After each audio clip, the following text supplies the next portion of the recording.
Akashvani Devikulam spice FM.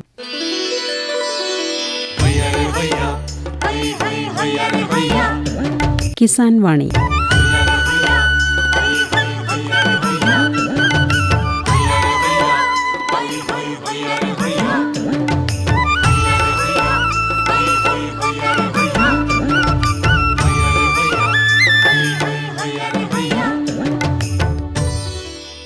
എല്ലാ ശ്രോതാക്കൾക്കും കിസാൻ വാണിയിലേക്ക് സ്വാഗതം. ഈ പരിപാടിയുടെ പ്രായോജകർ കേന്ദ്ര കൃഷി കർഷകക്ഷേമ മന്ത്രാലയം, ഭാരത സർക്കാർ.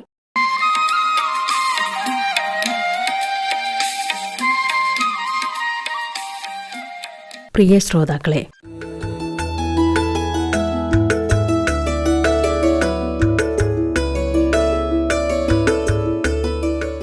റബ്ബർ കൃഷിയിലും കുരുമുളക് കൃഷിയിലും സജീവമായി ശ്രദ്ധിക്കുന്ന തൊടുപുഴ വെള്ളിയാമറ്റത്തെ കർഷകനായ ശ്രീ ജോസുകുട്ടി തോമസ് അദ്ദേഹത്തിന്റെ കാർഷിക അനുഭവങ്ങൾ വിവരിക്കുകയാണ് ഇന്നത്തെ കിസാൻ വാണിയിൽ. തൊടുപുഴയ്ക്കടുത്ത് വെള്ളിയാമറ്റം പഞ്ചായത്തിലെ കറുകപ്പള്ളി എന്ന പ്രദേശത്തെ ഒരു കർഷകനെയാണ് ഇന്ന് നമ്മൾ പരിചയപ്പെടുത്തുന്നത്. അദ്ദേഹം കുറേ വർഷങ്ങളായി ഈ പ്രദേശത്ത് എല്ലാവിധ കാർഷിക പ്രവർത്തനങ്ങളിലും ഏർപ്പെട്ടു വരുന്നു. ഇപ്പോഴും കൃഷിയിൽ സജീവമായി ശ്രദ്ധിക്കുന്ന കർഷകനായ ജോസുകുട്ടി തോമസ് പനന്താനത്താണ് നമ്മളൊപ്പം ഉള്ളത്. അദ്ദേഹത്തിൻ്റെ കാർഷിക പ്രവർത്തനങ്ങൾ നമുക്ക് ചോദിച്ചറിയാം. നമസ്കാരം ജോസേട്ടാ. നമസ്കാരം. ഏത് വർഷം മുതൽ ഇവിടെ വന്ന് കൃഷിയിൽ ഏർപ്പെടുന്നതാണ്? ഇവിടെ വെള്ളിയാമറ്റത്ത് 1984 നമ്മുടെ ഫാദറായിട്ട് അവിടെ പാലായിൽ നിന്ന് സ്ഥലം വിറ്റിട്ട് ഇവിടെ വെള്ളിയാമറ്റത്ത് വന്ന് സ്ഥലം മേടിക്കുകയാണ് ചെയ്തത്. അപ്പോൾ പാരമ്പര്യമായിട്ട് ഞങ്ങളെല്ലാവരും കൃഷിയിൽ ജോലി ചെയ്ത് ജീവിച്ച് വരുന്നവരാണ്. അന്ന് മുതൽ കൃഷി തന്നെയാണ് ഏക ഉപജീവന മാർഗം. കൃഷിയിലൂടെയാണ് ഇന്നും മുന്നോട്ട് പോയിക്കൊണ്ടിരിക്കുന്നത്. അപ്പോൾ അതുപോലെ തന്നെ റബ്ബർ, നെല്ല്, അതുപോലെ കുരുമുളക്, കപ്പ, അതുപോലെ ചേന, ചേമ്പ്, ഇങ്ങനെയുള്ള എല്ലാ സാധനങ്ങളും നമ്മൾ കൃഷി ചെയ്ത് മുന്നോട്ട് പോയിക്കൊണ്ടിരിക്കുന്നത്. അന്ന് 84 ഇവിടെ വന്ന് സ്ഥലം വാങ്ങിക്കുമ്പോൾ എന്തൊക്കെ കൃഷികളാണ് പറമ്പിലുണ്ടായിരുന്നത്? അന്ന് പറമ്പിലുണ്ടായിരുന്നത് തെങ്ങും റബ്ബറും മാത്രമായിരുന്നു ഉണ്ടായിരുന്നത്. വന്നതിന് ശേഷം 2 വർഷം കഴിഞ്ഞ് നെൽകൃഷി നമ്മൾ ആദ്യം പാട്ടത്തിനെടുത്താണ് തുടങ്ങിയത്. 6 വർഷം പാട്ടത്തിനെടുത്ത് കഴിഞ്ഞപ്പോൾ നമ്മൾ കൃഷി ചെലവ് കൂടി കഴിഞ്ഞപ്പോൾ കൃഷി നിർത്താൻ താല്പര്യം പറഞ്ഞപ്പോൾ പറമ്പുടമസ്ഥൻ പറഞ്ഞു, ഞങ്ങളേതായാലും മുൻപോട്ട് കൊണ്ടുപോകുന്നില്ല, നിങ്ങൾക്ക് വേണമെങ്കിൽ തന്നേക്കാം എന്ന് പറഞ്ഞു. അപ്പോൾ നമ്മൾ പറഞ്ഞ വിലയ്ക്ക് പാടശേഖരം നമുക്ക് തരുക ചെയ്തത്. അന്ന് മുതൽ എന്ന് പറയുമ്പോൾ 86 മുതൽ തന്നെ നെൽകൃഷിയുണ്ട്. 2011 വരെ നമ്മൾ നെൽകൃഷി അതുപോലെ മുന്നോട്ട് കൊണ്ടുപോയി. ഈ തൊഴിലുറപ്പ് വന്നതോടുകൂടി കർഷക തൊഴിലാളികളെ കിട്ടാനായിട്ട് നമുക്ക് ബുദ്ധിമുട്ട് വന്നു. അപ്പം മുന്നോട്ട് പോകാൻ വന്നപ്പോൾ നമ്മൾ പിന്നെ കൃഷി നിർത്തുവായത്. കാരണം നമ്മളെ എല്ലാം ഒറ്റയ്ക്ക് ചെയ്യാൻ പറ്റത്തില്ല. അപ്പോൾ അത് കഴിഞ്ഞപ്പോൾ കണ്ടത്തിൽ പിന്നെ കുറച്ച് നാൾ ഏത്തവാഴ കൃഷി ചെയ്തു, കുറച്ച് നാൾ കപ്പ കൃഷി ചെയ്തു. അപ്പോൾ കുറച്ച് 2 വർഷം കഴിയുമ്പോഴത്തേനും അത് കൃഷി മോശമായി കഴിഞ്ഞു. പിന്നെ അത് നമുക്ക് എന്നും ഈ തന്നാണ്ട് കൃഷികൾ മുന്നോട്ട് കൊണ്ടുപോകാനുള്ള പാട് വന്നു കഴിഞ്ഞപ്പോൾ ഇച്ചിരി അല്ലാതെ കൃഷി സംവിധാനത്തിലേക്ക് ചിന്തിക്കാമെന്ന് വെച്ചു. അപ്പോൾ എന്നെ കാണിച്ചു, നമ്മൾ കണ്ടത്തിൽ കാന കോരിയിട്ട് നമ്മളതിൽ പ്ലാവ് നട്ടുപിടിപ്പിച്ചിട്ട് അതിൻ്റെ ചുവട്ടിൽ തിപ്പിലിയിൽ ഗ്രാഫ്റ്റ് ചെയ്ത് കുരുമുളക് ചെടിയെ സംരക്ഷിച്ച് ഇപ്പം വിളവെടുത്തുകൊണ്ടിരിക്കുന്നു. അല്ലാതെ കുറച്ച് ഭാഗത്ത് നമ്മൾ ഫീൽഡിൽ നേരിട്ടും കുറച്ച് കുരുമുളക് നട്ടു. അതിപ്പോൾ 5 വർഷമൊക്കെ ആയപ്പോഴത്തേനും 18-19 പ്രളയത്തിന് ശേഷം ആ ഫീൽഡിൽ നേരിട്ട് നട്ട കുരുമുളക് ചെടികൾ കേടായിട്ട് പോയിക്കൊണ്ടിരിക്കുക. ഇപ്പം അതും മാറ്റിയിട്ട് ഇപ്പം നമ്മൾ അവിടെ കുറച്ച് ആ പോയ ഭാഗത്ത് നമ്മളിപ്പോൾ കമുക് നട്ടിട്ടുണ്ട്. ഇനിയിപ്പോൾ കമുക് കുറച്ചായി കഴിയുമ്പോൾ അവിടെയും ഈ തിപ്പിലിയെ തന്നെ ഗ്രാഫ്റ്റ് ചെയ്തിട്ട് കമുകയിൽ കയറ്റി വിടാനായിട്ടാണ് ഉദ്ദേശിക്കുന്നത്. അതുപോലെ തന്നെ നിലവിലുള്ള റബ്ബറൊക്കെ ആണെങ്കിലും നമ്മൾ സ്വയം ടാപ്പ് ചെയ്ത് മുന്നോട്ട് കൊണ്ടുപോകണേ. നെൽകൃഷി ഉണ്ടായിരുന്ന സ്ഥലത്ത് നെൽകൃഷി ചെയ്യുന്നതിന് വേണ്ടിയിട്ട് കർഷക തൊഴിലാളികളെ ലഭിക്കാതെ വന്നു കഴിഞ്ഞപ്പോഴാണ് നെൽകൃഷി ഉപേക്ഷിക്കുകയും പകരം ആ സ്ഥലത്ത് വാഴ കൃഷി ചെയ്യുകയും പിന്നീട് കപ്പ കൃഷി ചെയ്യുകയും ഇപ്പോൾ അതെല്ലാം നിർത്തിയിട്ട് അവിടെ കുരുമുളക് കൃഷി ചെയ്തിരിക്കുന്നു അല്ലേ? ഏതിനും കുരുമുളകാണ് കൃഷി ചെയ്തിരിക്കുന്നത്? കുരുമുളക് കൃഷി ചെയ്തേക്കണത് പന്നൂറും കരിമുണ്ടയാണ് നമ്മൾ കൂടുതൽ കൃഷി ചെയ്തേക്കണത്. ഫീൽഡിൽ നേരിട്ട് നട്ടത് അറക്കുളം മുണ്ടിയായിരുന്നു. അറക്കുളം മുണ്ടി നീലമുണ്ടിയായിരുന്നു. കാരണം വെച്ച് കഴിഞ്ഞാൽ കേട് കുറേ ശേഷി കിട്ടുമെന്നുള്ള ഇതിൽ 18-ലും 19-ലും ഉണ്ടായ പ്രളയത്തിൽ വന്നു കഴിഞ്ഞപ്പോൾ നമ്മുടെ കണ്ടത്തിൻ്റെ ലെവൽ വെള്ളമൊക്കെ നിൽക്കേണ്ട അവസ്ഥ വന്നു കഴിഞ്ഞപ്പോൾ കുരുമുളക് ചെടിയുടെ വേരിന് ബുദ്ധിമുട്ട് വന്നു. അപ്പം ഓരോന്നായി ഇപ്പം സാവകാശ വാട്ടം എന്നുള്ള ആ രോഗം വന്ന് പൊയ്ക്കൊണ്ടിരിക്കുകയാണ്. അപ്പം മരത്തെ നടന്നു പോണു, കൊടി കുറേശ്ശെ വാടി തീർന്നു പോവുകയാണ്.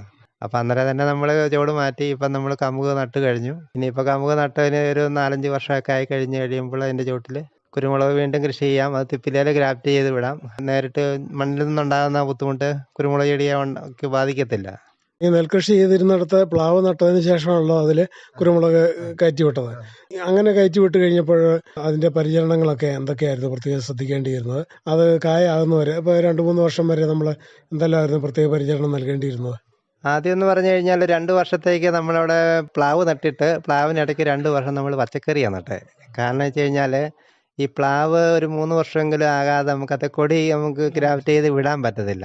മരം ആകാൻ വേണ്ടിയിട്ട് അതിനിടയ്ക്ക് വന്നിട്ട് നമ്മൾ വള്ളിപ്പയർ കൃഷി ചെയ്തു, വള്ളിപ്പയറും വെണ്ടയൊക്കെ. അപ്പോൾ 2-3 വർഷത്തേക്ക് നമ്മൾ വെള്ളിയാമറ്റത്ത്, കാഞ്ഞാറ്, അറക്കുളം ഈ ഭാഗത്തൊക്കെ നമ്മൾ കടവഴി നമ്മൾ പച്ചക്കറി നമ്മൾ കൊടുക്കുമായിരുന്നു. അപ്പോൾ അങ്ങനെ നമ്മൾ ഇടവേളയായിട്ട് നമ്മൾ അന്നേരം പച്ചക്കറി കൃഷി ചെയ്തു. അതുപോലെ തന്നെ കുറച്ച് ഭാഗം കുറച്ച് ചതുപ്പായിട്ടുള്ളതുണ്ടായിരുന്നു. അവിടെ ആദ്യം എന്നാന്ന് വെച്ച് കഴിഞ്ഞാൽ തടം കോരിയിട്ട് അവിടെ കാല് നാട്ടിയിട്ട് പന്തലിട്ട് വെച്ച് ഒരു 3 കൊല്ലത്തോളം പാഷൻ ഫ്രൂട്ട് കൃഷി ചെയ്തായിരുന്നു. 3 വർഷം പാഷൻ ഫ്രൂട്ട് കൃഷി ചെയ്തു. അപ്പോൾ ഒരു പ്രാവശ്യം നന്നായിട്ട് കായൊക്കെ ആയി കഴിഞ്ഞപ്പം പുതുമഴയുടെ സമയത്ത് ഒരു കാറ്റും കോളും വന്നു കഴിഞ്ഞപ്പം പന്തലെല്ലാം കൂടെ അടിച്ചു പറിച്ച് കളഞ്ഞു. അപ്പം അത് കഴിഞ്ഞപ്പം വെയിറ്റും കൂടുതലാണ്. കാരണം മരത്തിൽ കയറിയാലും മരം വരെ നശിപ്പിക്കുന്ന അതുപോലെ ഉണ്ടായിരുന്നു. ലാഭകരമായിരുന്നു. അത് ഈ പാഷൻ ഫ്രൂട്ട് പാകമായി കഴിഞ്ഞപ്പോൾ അത് എവിടെയാണ് നമ്മൾ വിൽപ്പന നടത്തിയിരുന്നത്? അത് ഇവിടെ കലയന്താനിയിൽ കാർഷിക മാർക്കറ്റുണ്ട്. കാർഷിക മാർക്കറ്റിലാണ് നമ്മൾ കൊടുത്തുകൊണ്ടിരുന്നത്. ആൾക്കാരുടെ അനുസരിച്ച് ഡിമാൻഡ് അനുസരിച്ച് നമുക്ക് ഓരോ ആഴ്ചയിൽ നമുക്ക് പല വ്യത്യസ്ത വിലകളാണ് കിട്ടിക്കൊണ്ടിരുന്നത്. അതായത് നമുക്ക് 60 രൂപ മുതൽ 1 കിലോയ്ക്ക് 120 രൂപ വരെ കിട്ടിയിട്ടുണ്ട്. അതുപോലെ ലാഭകരമാണ്. അപ്പോൾ ഇങ്ങനൊരു ബുദ്ധിമുട്ട് വന്നപ്പോൾ പിന്നെ തുടരാൻ പറ്റാതെ വന്നു. അപ്പം അത് കഴിഞ്ഞിട്ട് പിന്നത്തെ വേനക്ക് പാഷൻ ഫ്രൂട്ട് കൃഷി വേണ്ടാന്ന് വെച്ചിട്ട് പന്തൽ പിന്നെ പോയ കാലുകളൊക്കെ മാറ്റിയിട്ട് എല്ലാം പിന്നെ റീകണ്ടീഷൻ ചെയ്തിട്ട് പിന്നെ അവിടെ കോവൽ കൃഷി ചെയ്തു. 3 വർഷത്തോളം പിന്നെ അവിടെ കോവൽ കൃഷി ചെയ്തു. അപ്പോൾ പച്ചക്കറി പിന്നെ ഉണ്ട്. അപ്പം ഒരു പ്രാവശ്യം വിളവ് എടുക്കുമ്പോൾ നമുക്ക് 10, 30, 40 കിലോ കോവയ്ക്ക വരെ നമുക്ക് കിട്ടുന്നുണ്ടായിരുന്നു. അപ്പോൾ ആഴ്ചയിൽ 2 പ്രാവശ്യം നമുക്ക് സുഖമായിട്ട് കോവയ്ക്ക പറിച്ച് കടവഴി കൊടുക്കാൻ പറ്റുമായിരുന്നു. അപ്പോൾ പിന്നെ അതും തീർന്നിട്ട് ഇപ്പം കൃഷി ഇപ്പോൾ ആ ഭാഗത്ത് കുറച്ച് ഇല്ലാതിരിക്കുകയാണ്. അടുത്തത് അവിടെ എന്തെങ്കിലുമൊക്കെ ചെയ്യണം. ഈ പന്നിയൂറും കരിമണ്ടയുമാണ് പ്രധാനമായിട്ട് കൃഷി ചെയ്തതെന്ന് പറഞ്ഞല്ലോ, കുരുമുളക്. അതിൽ ഏതാണ് കൂടുതൽ വിളവ് നൽകുന്നതായിട്ട് തോന്നിയിട്ടുള്ളത്? വിളവെന്ന് പറയുമ്പോൾ കരിമണ്ടയാണെങ്കിൽ എല്ലാ ആണ്ടും വിളവുണ്ട്. അല്പം കുറഞ്ഞാലും എല്ലാ ആണ്ടും കായ്ക്കും. പന്നൂറെന്ന് പറയുമ്പോൾ കാലാവസ്ഥ ശരിയാണെങ്കിൽ അല്ലെ 1.5 വർഷങ്ങളിലാണ് അത് കൂടുതൽ കായ്ക്കുക. കായ്ച്ചാൽ നന്നായിട്ട് കായ്ക്കും. അതാണ് അതിന്റെ മെച്ചം. പിന്നെ നമുക്ക് പറിക്കാനും ബാക്കി കാര്യങ്ങൾക്കൊക്കെ പന്നൂറ് വളരെ എളുപ്പമാണ്. കുരുമുളക് ഇപ്പോൾ കേട് വന്നിട്ടുണ്ടെന്ന് പറഞ്ഞല്ലോ. ഈ കേടിനെ പ്രതിരോധിക്കാൻ വേണ്ടിയിട്ട് നമുക്ക് എന്തെങ്കിലുമൊക്കെ ചെയ്യുന്നതിന് വേണ്ടിയിട്ടുള്ള ഉപദേശങ്ങൾ കൃഷിഭവനിൽ നിന്നോ അല്ലെങ്കിൽ മറ്റ് കാർഷിക ഏജൻസികളിൽ നിന്നൊന്നും ലഭ്യമായില്ലേ? നിലവിലെ കണ്ടത്തിലാണ് നമ്മൾ കുരുമുളക് കൃഷി ചെയ്തേക്കണേ. അപ്പം നീർവാർച്ച ഉണ്ടെങ്കിലേ കുരുമുളക് കൃഷി സക്സസ് ആവുകയുള്ളൂ. അപ്പം നമ്മൾ കണ്ടത്ത് കൃഷി ചെയ്തിട്ട് ഫീൽഡിൽ നമ്മൾ നേരിട്ട് കുരുമുളക് നട്ടച്ച് ഈ പ്രശ്നം ഉണ്ടായിട്ട് നമ്മൾ അവരുടെ അടുത്ത് പോയിട്ടും കാര്യമൊന്നുമില്ല. കാരണം വെച്ച് കഴിഞ്ഞാൽ അവർ പറയുന്ന മരുന്നുകൾ കൂടുതൽ ഉപയോഗിക്കാന്നേ ഉള്ളൂ. നമുക്കത് കൂടുതൽ ചിലവുകൾ വരുവുള്ളൂ. അപ്പം നമ്മൾ ശരിക്കും തിപ്പിലിയിലെ ഗ്രാഫ്റ്റ് ചെയ്ത് കയറ്റുവാണെങ്കിൽ നിലവിൽ ഈ തിരുന്തിപ്പിലി എന്ന് പറഞ്ഞ, അതായത് കൊളോബ്രീനിയം ചെടിയെന്ന് പറഞ്ഞു കഴിഞ്ഞാൽ കണ്ടൽ ചെടിയാണ്. അത് ഏത് ചെടിയിലും അവിടെ നിന്നോളും. വെള്ളം കയറിയാലും അതിൻ്റെ കുരുമുളക് ചെടി ഗ്രാഫ്റ്റ് ചെയ്യുന്നതിൻ്റെ താഴെ വരെ വെള്ളത്തിൽ ഒരാഴ്ച നിന്നാലും കുഴപ്പമൊന്നുമില്ല. അതുകൊണ്ടാണ് നമ്മളത് അങ്ങനെ ബാക്കി പോയ ഭാഗത്തും അത് പതുക്കെ കുരുമുളക് ആക്കി എടുക്കണം. കാരണം ഒരു നല്ല രീതിയിൽ തോട്ടമാക്കി എടുക്കാനാണ് ഉദ്ദേശിക്കുന്നത്. ഇപ്പോൾ എത്ര ഏക്കർ സ്ഥലമുണ്ട് കൃഷി ചെയ്യാൻ? കൃഷി ചെയ്യാൻ കുരുമുളക് ചെയ്തിരിക്കുന്നത് 1/2 ഏക്കറോളം ഉണ്ട്. പിന്നെ വീടിരിക്കുന്ന കുറച്ച് ഭാഗത്ത് 30 സെൻറ്റ് ആണ്. അതിൽ കുറച്ച് റബ്ബറും വീടിൻ്റെ ഫ്രണ്ട് ഭാഗം കുറച്ച് കുരുമുളകും തെങ്ങും ഒക്കെ ആയിട്ടായിരിക്കും നിൽക്കുന്നത്. പിന്നെ മാറി ആണ് ബാക്കി ഒരു 1.5 ഏക്കറുള്ളത്. അവിടെ റബ്ബറാണ്. മൊത്തം ഏകദേശം 2.5 ഏക്കറുണ്ട്. 2 ഏക്കർ 30 സെൻറ്റോളം ഉണ്ട്. हर जोखिम से निकल कर फसल आए, सुरक्षित हो जाए। फसल बीमा से हर किसान अब आत्मनिर्भर हो जाए। संकट के समय प्रधानमंत्री फसल बीमा योजना किसानों के लिए वरदान है। अब सूखा पड़े या बाढ़ आ जाए कोई डर नहीं। अब ओले पड़े या कीट पतंगे फसल खा जाए कोई फिक्र नहीं, क्योंकि हमने लिया है प्रधानमंत्री फसल बीमा। बुआई से फसल कटाई तक हर जोखिम का दावा, न्यूनतम प्रीमियम पर अधिकतम भुगतान का वादा। योजना से हर साल जुड़ रहे हैं 5 करोड़ से ज्यादा किसान। अब आपकी है बारी। नजदीकी कृषि कार्यालय, सहकारी समिति, बैंक शाखा, अधिकृत बीमा कंपनी या जन सेवा केंद्र में स्वेच्छा से करा सकते हैं पंजीकरण। फसल बीमा पोर्टल या फसल बीमा ऐप द्वारा भी कराया जा सकता है पंजीकरण। प्रधानमंत्री फसल बीमा योजना, आपकी फसलों का संपूर्ण सुरक्षा कवच। कृषि एवं किसान कल्याण मंत्रालय, भारत सरकार।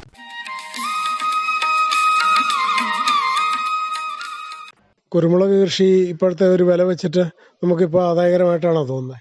കുരുമുളക് കൃഷി എന്ന് പറഞ്ഞു കഴിഞ്ഞാൽ കുരുമുളക് ഉണ്ടായി കഴിഞ്ഞാൽ നമുക്ക് നഷ്ടമൊന്നുമില്ല. കാരണം എന്ന് പറഞ്ഞു കഴിഞ്ഞാൽ നമുക്ക് വിളവെടുക്കുമ്പോൾ സന്തോഷത്തിൻ്റെ ഒരു കാലം. ശരിക്കും എന്ന് പറഞ്ഞു കഴിഞ്ഞാൽ ഈ ആണ്ടൊക്കെ എന്ന് പറയുമ്പോൾ റബ്ബർ കൃഷിയാണ് നമുക്ക് സന്തോഷമില്ലാത്തത്. കാരണം 10 വർഷമായിട്ട് വിലയില്ല. പോരാത്തതിന് ഈ വർഷം കാലാവസ്ഥാ വ്യതിയാനങ്ങൾ മൂലം ഈ വർഷം ഉൽപ്പാദനം കുറവാണ്. ഏതാണ്ട് 60-70% ഉൽപ്പാദനമുള്ളൂ റബ്ബർ. റബ്ബർ ഏതിനം റബ്ബറാണ് പ്രധാനമായിട്ടും കൃഷി ചെയ്തിരിക്കുന്നത്? നിലവിൽ നമ്മൾ കൃഷി ചെയ്തിരിക്കുന്നത് 105 ഞാൻ അതുകൂടാതെ പുറത്ത് വേറെ റബ്ബർ ടാപ്പ് ചെയ്യാൻ പോകുന്നുണ്ട്. അപ്പം അവിടെ എന്ന് പറയുമ്പം 105 അപേക്ഷിച്ച് 414 430 ചെയ്യാണ്ട് ഈൽഡ് കൂടുതലുണ്ട്. 105 ഈ പ്രാവശ്യം ഈൽഡ് തീരെ മോശമായിട്ട് കാണുന്നത്. അത് കാലാവസ്ഥാ വ്യതിയാനത്തിൻ്റെ അനുസരിച്ചിട്ടാണ് അല്ലേ? കാലാവസ്ഥാ വ്യതിയാനം തന്നെയാണ്. ഈ റബ്ബർ നമ്മൾ കൃഷി ചെയ്യുമ്പോൾ പ്രധാനമായിട്ടും ശ്രദ്ധിക്കേണ്ട കാര്യങ്ങൾ എന്തൊക്കെയാണ്?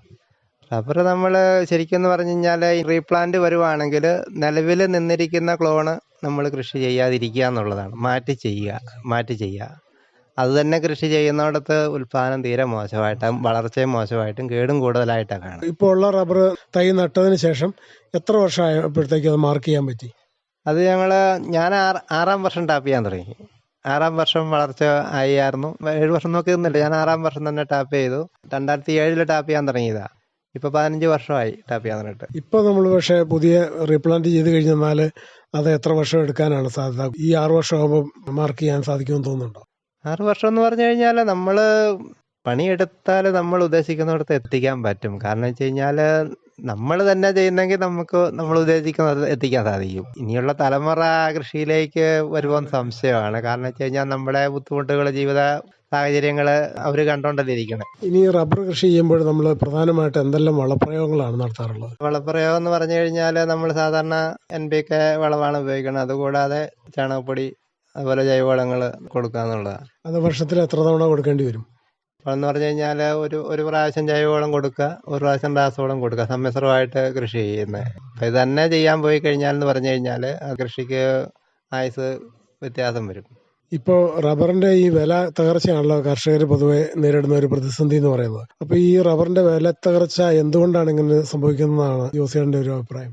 റബ്ബറിന്റെ വില തകർച്ച എന്ന് പറഞ്ഞത് നമുക്ക് മാറി മാറി വരുന്ന ഗവൺമെന്റുകൾ ശരിക്കും പറഞ്ഞു കഴിഞ്ഞാൽ അവരുടെ റബ്ബർ കർഷകരോടുള്ള സമീപനം തന്നെയാണ്. കാരണം എന്ന് പറയുമ്പോൾ അതായത് നമ്മുടെ രാജ്യത്താണെങ്കിലും വ്യവസായം വളരണം, ആ ഒപ്പം കർഷകരും വളരണം. കർഷകരോ ഉണ്ടെങ്കിലേ എല്ലാവർക്കും നിലനിൽപ്പുള്ളൂ. അതിപ്പോൾ റബ്ബർ കൃഷി ആയിക്കോട്ടെ, മറ്റേത് കൃഷി ആയിക്കോട്ടെ. അപ്പോൾ എന്ന് പറഞ്ഞു കഴിഞ്ഞാൽ വ്യവസായി ആയാലും കർഷകനായാലും എല്ലാവരും ഒരു ജാൺ വയറിന് ഉടമസ്ഥരാണ്.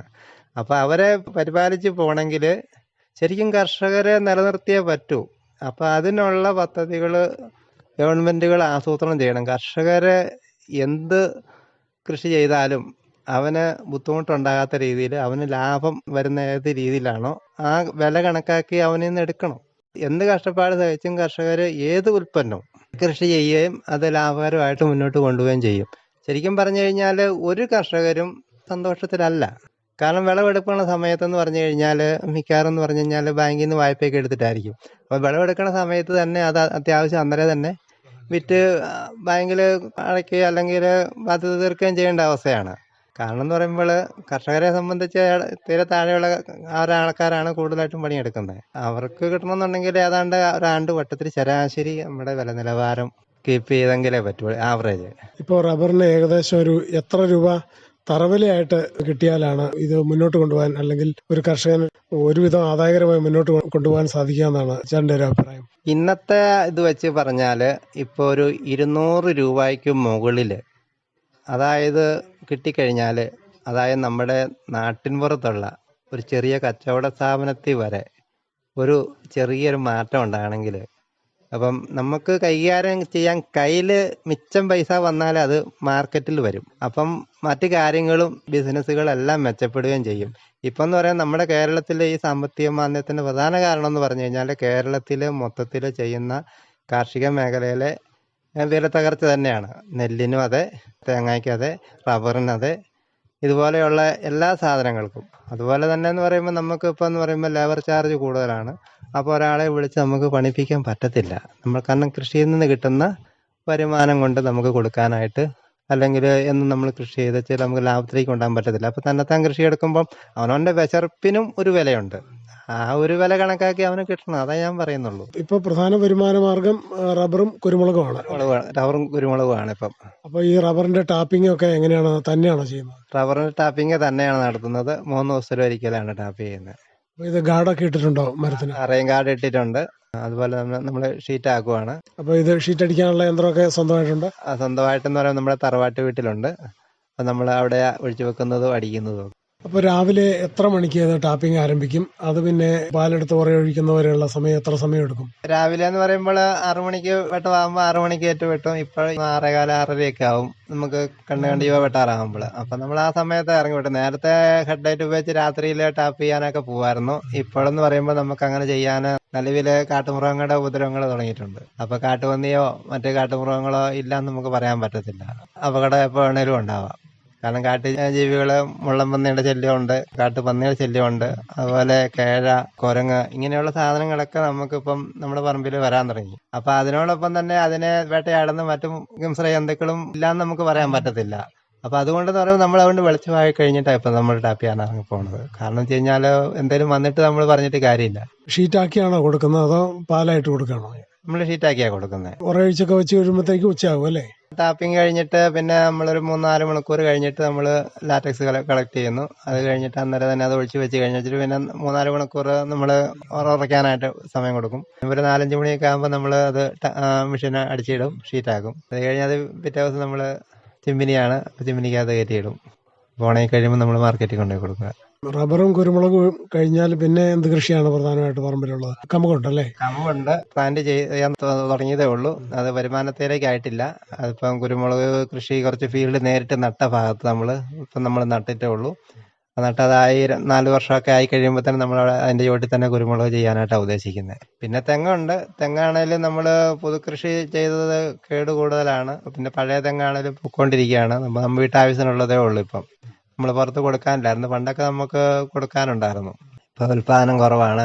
റബ്ബറിന് ഇടയ്ക്കൂടെ അല്ലേ തെങ്ങ് നിൽക്കുന്നത്, അതുകൊണ്ട് ഉൽപാദനം കുറവാണ്. ചേട്ടന്റെ പഠനം വിദ്യാഭ്യാസമൊക്കെ എവിടെയായിരുന്നു? പഠനവും വിദ്യാഭ്യാസവും ഞാൻ പാലായിലായിരുന്നു. പാലായിൽ നിന്ന് 84 SLC കഴിഞ്ഞതിന് ശേഷമാണ് 84 വെള്ളിയാമറ്റത്തിന് അവിടുന്ന് വിറ്റ് പോരുവായത്. അപ്പം വിദ്യാഭ്യാസം എന്ന് പറഞ്ഞു കഴിഞ്ഞാൽ 1 മുതൽ 4 വരെ എലുവാലിയിൽ പഠിച്ചത്. ജിയോ വാലി എന്ന് ഇപ്പോൾ പറയുന്ന പേരിലാണ്. അവിടെയാണ് 1 മുതൽ 4 വരെ പഠിച്ചത്. 5 മുതൽ 7 വരെ ഉള്ളനാട് SHUB സ്കൂളിലാണ് പഠിച്ചത്. അത് കഴിഞ്ഞ് 8 മുതൽ 10 വരെ കുറുമണ്ണ് സെന്റ് ജോൺസ് HSലാണ് പഠിച്ചത്. അവിടുന്ന് പിന്നെ ഇങ്ങോട്ട് വന്നു. പിന്നെ അവിടുന്ന് ഇങ്ങോട്ട് വന്നത്. അപ്പോൾ അന്നത്തെ ഒരു സാഹചര്യം ഇന്നത്തെ ഒരു സാഹചര്യം, ഈ പ്രദേശത്തെ ഒരു സാഹചര്യം തമ്മിലുള്ള വ്യത്യാസം എങ്ങനെയുണ്ട്? അന്ന് വാഹന സൗകര്യങ്ങളോ റോഡുകളോ ഒക്കെ ഉണ്ടായിരുന്നോ? അത് ഇന്നത്തെ വ്യത്യാസം എന്തൊക്കെയാണ് തോന്നുന്നത്? റോഡുകളൊക്കെ ഉണ്ട്. അപ്പൊ ഇതുപോലെ ഇത്രയും ടാറിങ് അതുപോലെ തെളിഞ്ഞിട്ടില്ല. ഇപ്പൊ റോഡുകളൊക്കെ ടാറിങ് ആയി. അന്ന് പ്രധാന റോഡുകളൊക്കെ ചെറിയ രീതിയിലുള്ള ടാറിങ് ഒക്കെ ഉണ്ടായിരുന്നുള്ളൂ. ഇപ്പൊ പിന്നെ എല്ലാം വീടുകളിൽ വരെ എത്താവുന്ന രീതിയിലെല്ലാം റോഡ് സൗകര്യം ആയി കഴിഞ്ഞു. പൊതുവെ കുറെ വികസനങ്ങൾ ഉണ്ടായിട്ടുണ്ട് പ്രദേശത്ത് അല്ലേ? വികസനങ്ങള് കാർഷിക മേഖല ഒഴിച്ച് ബാക്കി എല്ലാ മേഖലയിലും വികസനങ്ങൾ വന്നിട്ടുണ്ട്. കാർഷിക മേഖല പുറകോട്ട് തന്നെയാണ്. ഇനി എന്തെല്ലാം രീതിയിലുള്ള ഒരു സഹായം അല്ലെങ്കിൽ ഒരു താങ്ങുവില ഈ വിളകൾക്കെല്ലാം ലഭിക്കണമെന്നാണ് ഒരു നിർദ്ദേശം പറയാനുള്ളത്? ഏത് വിളയാണെങ്കിലും നമുക്ക് ശരിക്കും പറഞ്ഞാൽ റബ്ബറിനെ സംബന്ധിച്ചെന്ന് പറഞ്ഞു കഴിഞ്ഞാൽ ഒരു 200 രൂപയിൽ കുറയാതെ, അതായത് വർഷത്തിന്റെ ശരാശരിയിലും കർഷകന് കിട്ടണം. കുരുമുളകാണെങ്കിലും നമുക്ക് ഇപ്പോഴത്തെ രീതിയിൽ പറഞ്ഞു കഴിഞ്ഞാൽ ഒരു 600 രൂപയിൽ താഴാതെ നിന്നാൽ മതി. ഏതാണ്ട് വലിയ വ്യത്യാസമില്ലാതെ ഇപ്പൊ കിട്ടുന്നുണ്ട്. കൃഷിയിൽ മെച്ചപ്പെട്ട് കിട്ടിയാൽ മതി. അതുപോലെ തന്നെ തേങ്ങയാണെങ്കിലും അത്യാവശ്യം എന്ന് പറഞ്ഞു കഴിഞ്ഞാൽ നമുക്ക് കുഴപ്പമില്ലാത്ത വില എന്നേ പറയാൻ പറ്റുള്ളൂ. എങ്കിലും നമുക്ക് തേങ്ങയ്ക്കൊക്കെ ആണെങ്കിലും ഒരു 5 രൂപയുടെ ഒക്കെ വില കൂട്ടി കിട്ടിയാൽ കുഴപ്പമൊന്നുമില്ല. ഇപ്പം നമുക്കിപ്പോൾ എന്ന് പറയുമ്പോൾ ഒരു തേങ്ങ കൊടുത്തു കഴിഞ്ഞാൽ നമുക്കൊരു 20 രൂപ കിട്ടുവാണെങ്കിൽ കുഴപ്പമില്ല. ഇപ്പം എന്നൊക്കെ പറയാം നമുക്കൊരു 15 രൂപയായാലും നമുക്ക് കിട്ടുന്നുള്ളൂ ഒരു തേങ്ങ ശരാശരി വരുമ്പോൾ. 20 രൂപ ആയെങ്കിലും കുറയാതെ ഒരു തേങ്ങ വിറ്റാൽ കിട്ടണം. അതുപോലെ തന്നെ ചേന ഒക്കെ ആണെങ്കിൽ ഈ ആണ്ട് വിളവ് തീരെ മോശമായിരുന്നു. ഈ ആണ്ടെന്ന് പറഞ്ഞു കഴിഞ്ഞാൽ ജൂലൈ ഓഗസ്റ്റ് മാസങ്ങളിൽ ഇടയുണക്ക് പോലെ വന്നിട്ട് 45 ദിവസത്തോളം മഴ മാറി നിന്ന് ആ ചേന, കപ്പ ഇങ്ങനെ അതുപോലെ ഇങ്ങനെയുള്ള സാധനങ്ങളുടെ എല്ലാം വളർച്ച മുരടിച്ചു പോയി. അതുകൊണ്ട് ഈ പ്രാവശ്യം ഇപ്പോൾ വിളവെടുപ്പിന്റെ സമയം ഇപ്പം എന്ന് പറയുമ്പോൾ പറിക്കുമ്പം വിളവ് തീരെയില്ല. കഴിഞ്ഞ കൊല്ലമൊക്കെ എന്ന് പറയുമ്പോൾ 6-7 കിലോ കിട്ടിയ സ്ഥാനത്ത് 2, 3, 3.5 കിലോ ഒക്കെയാണ് ഈ പ്രാവശ്യം ഓരോന്നിൻ്റെയൊക്കെ വിളവ്. കപ്പയ്ക്ക് വിളവില്ല, ചേമ്പ് പറിച്ചായില്ല, ചേന പറിച്ചാൽ വിളവില്ല. അപ്പം അത് കൊണ്ടുപോയി വിറ്റ് കഴിഞ്ഞാൽ കഴിഞ്ഞ കൊല്ലം കിട്ടിയ അതനുസരിച്ചുള്ള ഇല്ല പകുതി പോലും ഇല്ല. അപ്പം എന്ന് പറയുമ്പോൾ കഴിഞ്ഞ കൊല്ലം ഇപ്പം 1000 രൂപ കിട്ടിയെടുത്ത് ഈ പ്രാവശ്യം കിട്ടണ പൈസ എന്ന് പറഞ്ഞാൽ 400-500 രൂപയാണ് കിട്ടണേ. അപ്പം ഈ ഒരു വർഷം കൊണ്ടെന്ന് പറഞ്ഞു കഴിഞ്ഞാൽ മേടിക്കുന്ന സാധനങ്ങൾക്ക് 30-40% വില കൂടി, വരുമാനം 30-40% നമുക്ക് കുറയുകയും ചെയ്തു. അപ്പം എന്ന് പറഞ്ഞു കഴിഞ്ഞാൽ ജീവിക്കാൻ കർഷകർ ശരിക്കും പാടുപെടുവാണ്. കേന്ദ്ര സർക്കാരിന്റെ പ്രധാനമന്ത്രി കിസാൻ സമ്മാൻ നിധിയുടെ സഹായം ലഭിക്കുന്നുണ്ടോ? അത് ലഭിക്കുന്നുണ്ട്.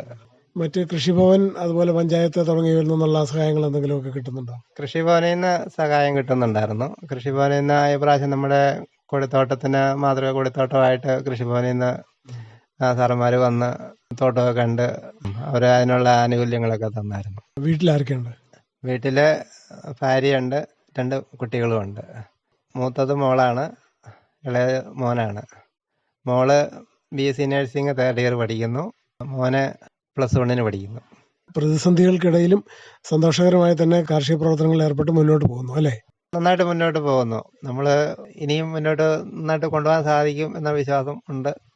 കാരണം വെച്ച് കഴിഞ്ഞാൽ നമ്മുടെ ആരോഗ്യവും കാലാവസ്ഥയും നമുക്ക് അനുകൂലമാണെങ്കിൽ നമുക്ക് വിചാരിക്കുന്നിടത്ത് എത്തിക്കാന്നുള്ള പ്രതീക്ഷയിലാണ് നമ്മൾ മുന്നോട്ട് പോകുന്നത്. എന്തായാലും ഒത്തിരി സന്തോഷം. വെള്ളിയാമറ്റം പഞ്ചായത്തിലെ കറുകപ്പള്ളി പ്രദേശത്ത് റബ്ബർ, കുരുമുളക്, തെങ്ങ്, അതുപോലെ കമുക് തുടങ്ങിയ വിളകളുടെ കൃഷിയിൽ പ്രധാനമായും ഏർപ്പെടുന്ന ഒരു കർഷകനായ ജോസുകുട്ടി തോമസ് പനന്താനത്താണ് ഇത്രയും നേരം തന്റെ കാർഷിക അനുഭവങ്ങൾ നമ്മോട് പങ്കുവച്ചത്. ഇത്തരം കാര്യങ്ങൾ ശ്രോതാക്കൾക്ക് വേണ്ടി പങ്കുവച്ചതിന് നന്ദി. റബ്ബർ കൃഷിയിലും കുരുമുളക് കൃഷിയിലും സജീവമായി ശ്രദ്ധിക്കുന്ന വെള്ളിയാമറ്റത്തെ കർഷകനായ ശ്രീ ജോസുകുട്ടി തോമസുമായി ഇതുവരെ സംസാരിച്ചത് ജോഷി തോമസ്. പ്രധാൻമന്ത്രി കിസാൻ സമ്മാൻ നിധി ഈ പദ്ധതിയിൻ കീഴിൽ 2 ഹെക്ടർ വരെ കൈവശ ഭൂമിയുള്ള കർഷക കുടുംബത്തിന് 6000 രൂപ പ്രതിവർഷം നൽകുന്നതായിരിക്കും. അർഹരായ കർഷകർക്ക് 2000 രൂപ വീതം 3 തവണകളായി നേരിട്ട് അവരുടെ അക്കൗണ്ടിൽ നിക്ഷേപിക്കുന്നതായിരിക്കും. ഈ ചെറുകിട നാമമാത്ര കർഷക കുടുംബങ്ങളെ സംസ്ഥാന സർക്കാർ തെരഞ്ഞെടുത്തുകൊണ്ടിരിക്കുകയാണ്. ഈ പദ്ധതിയുടെ മുഴുവൻ ചെലവും ഭാരത സർക്കാരാണ് വഹിക്കുന്നത്. പ്രധാനമന്ത്രി കിസാൻ സമ്മാൻ നിധി കർഷകരുടെ കൃഷിപരമായ പുതിയ അഭിമാനം. കൃഷി കർഷക ക്ഷേമ മന്ത്രാലയം, ഭാരത സർക്കാരിൽ നിന്ന് ജനതാൽപര്യാർത്ഥം. കിസാൻ വാണിയിൽ ഇനി കാർഷിക അറിവുകൾ. മടിശീല നിറയ്ക്കും മധുരക്കനി മാംഗോസ്റ്റീൻ. അമ്പലവയൽ പ്രാദേശിക കാർഷിക ഗവേഷണ കേന്ദ്രത്തിലെ assistant professor doctor KM Sunil തയ്യാറാക്കിയ ലേഖനത്തിൽ നിന്നും. പഴവർഗ്ഗങ്ങളിലെ റാണിയായ മാംഗോസ്റ്റീൻ ഉഷ്ണമേഖലയിലെ നിത്യഹരിത വൃക്ഷമാണ്. കുടംപുളിയുടെ അടുത്ത ബന്ധു. ഏതാണ്ട് 2 നൂറ്റാണ്ട് മുമ്പ് മലേഷ്യയിൽ നിന്ന് മാംഗോസ്റ്റീൻ ഇന്ത്യയിലെത്തി. തെക്കേ ഇന്ത്യയിൽ മഴ ലഭിക്കുന്ന പ്രദേശങ്ങളിൽ ഇവ നന്നായി വളരുമെങ്കിലും വളരെ പരിമിതമായ സ്ഥലത്തെ ഈ വൃക്ഷം കൃഷി ചെയ്യുന്നുള്ളൂ. വിത്ത് വഴിയാണ് മാംഗോസ്റ്റീൻ്റെ പ്രജനനം. പാകമായ കായകളിൽ നിന്ന് പൂർണ്ണ വളർച്ചയെത്തിയ വിത്ത് വേർതിരിച്ച് 5 ദിവസത്തിനകം നടണം. വിളവെടുത്തയുടൻ നടുന്ന വിത്തുകൾക്ക് 96% മുതൽ മുളയ്ക്കൽ ശേഷിയുണ്ട്. ശീതീകരിച്ച് സൂക്ഷിച്ചാൽ 1 മാസം വരെ വിത്ത് കേടുകൂടാതെ ഇരിക്കും. 3 ആഴ്ച മതി വിത്ത് മുളയ്ക്കാൻ.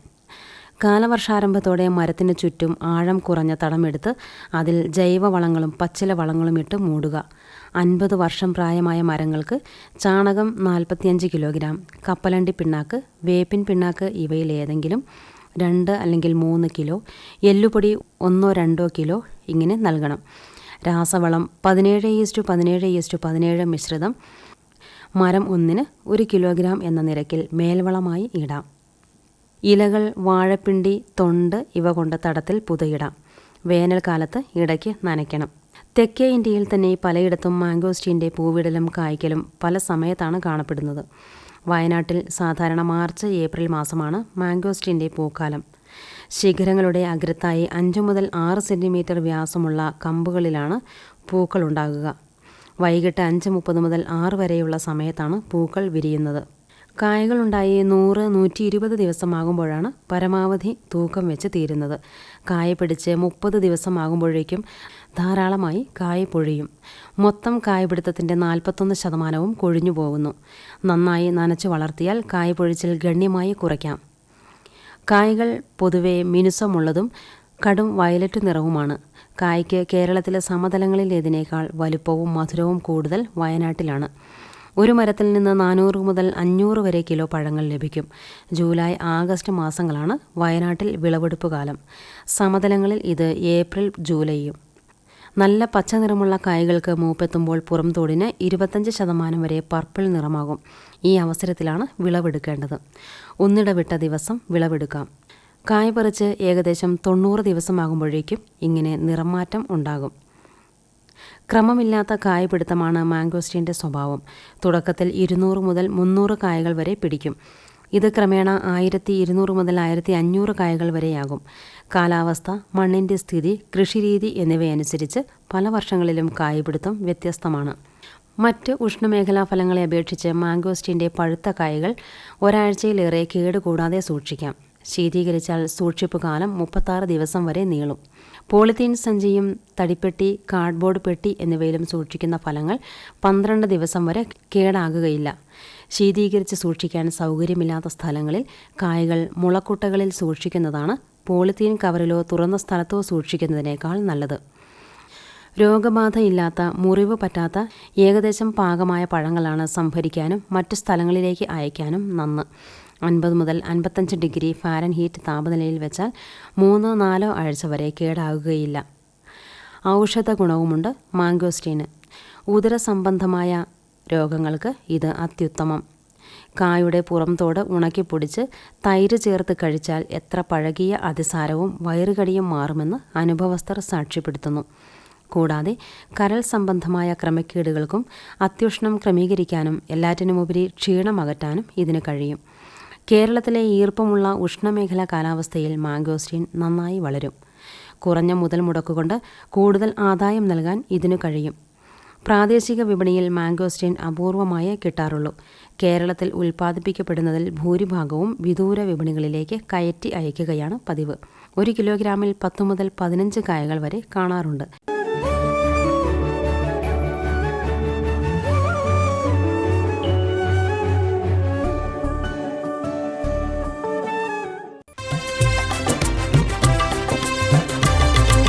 സഹകരണത്തിൻ ബലത്തിൽ വികാസത്തിനു ചുവട് വയ്ക്കാം.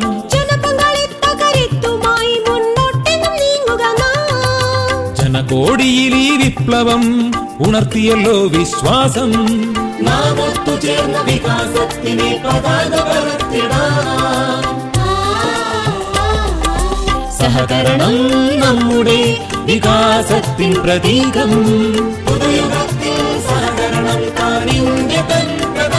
കൃഷി മന്ത്രാലയം, ഭാരത സർക്കാരിൽ നിന്ന് ജനതാൽപര്യാർത്ഥം. ഈ പരിപാടിയുടെ പ്രായോജകർ കേന്ദ്ര കൃഷി കർഷകക്ഷേമ മന്ത്രാലയം, ഭാരത സർക്കാർ. എല്ലാ കിസാൻ വാണി ശ്രോതാക്കൾക്കും കൂപ്പുകൈ.